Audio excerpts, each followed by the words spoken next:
I ലീഗിൽ ഗോകുലം കേരളയ്ക്ക് തുടർച്ചയായ രണ്ടാം സമനില. ഇന്ന് സീസണിലെ ആദ്യ ഹോം മത്സരത്തിനിറങ്ങിയ ഗോകുലം കേരള ഐസ്വാൾ എഫ്സിയോട് സമനില വഴങ്ങി.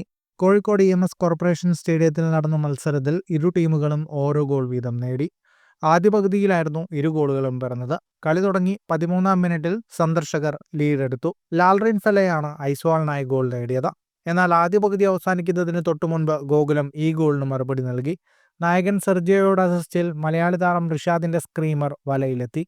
എന്നാൽ രണ്ടാം പകുതിയിൽ ഇരു ടീമുകൾക്കും ഗോൾ നേടാനായില്ല. ഗോകുലത്തിനായി ലക്ഷ്യം കണ്ട റിഷാദാണ് കളിയിലെ താരം. സമനിലയോടെ ഗോകുലം 3 മത്സരങ്ങളിൽ നിന്ന് 5 പോയിന്റുമായി 4-ാം സ്ഥാനത്താണ്. 5 പോയിന്റുള്ള ഐസ്വാൾ FC 3-ാം സ്ഥാനത്തും. ചർച്ചിൽ ബ്രദേഴ്സാണ് ഗോകുലത്തിന്റെ അടുത്ത എതിരാളികൾ. ഡിസംബർ 7-ന് കോഴിക്കോട് വെച്ചാണ് ഈ മത്സരവും. ഫുട്ബോൾ ലോകത്തെ കൂടുതൽ വാർത്തകൾക്കും വിശേഷങ്ങൾക്കുമായി ഈ ചാനൽ ഇപ്പോൾ തന്നെ സബ്സ്ക്രൈബ് ചെയ്യൂ.